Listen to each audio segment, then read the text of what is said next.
બાપુનગર ગુજરાતી શાળા નંબર 4 છે. આજે હું તમને આ 4 ડસ્ટબિન વિશે થોડી ઘણી માહિતી આપીશ, જે તમે ધ્યાનપૂર્વક સાંભળો તેવી મારી તમે વિનંતી.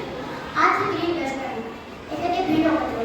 આમાં ભીનો કચરો નાખવો જોઈએ, જેમ કે શાકભાજી, પછી ફળના છોડવા, પછી કોઈ પણ આપણા ઘરમાં અને બહાર વપરાતા ભીના કચરા આમાં નાખવા જોઈએ. સૂકો કચરો કે જેમ કે આપણા કપડાં ખાલી મૂકેલા પર્સ, પછી આપણે દૂધના પેજ છે, બધા સૂકા કચરા જેમ કે આમાં નાખવા જોઈએ. પછી આ છે લાલ ડસ્ટબિન. આનો મતલબ એ છે કે મેડિકલ વેસ્ટ, જેમ કે આપણે શાળામાં કોઈ બાળકને ઈજા પહોંચી હોય તો તેને આપણે પાટો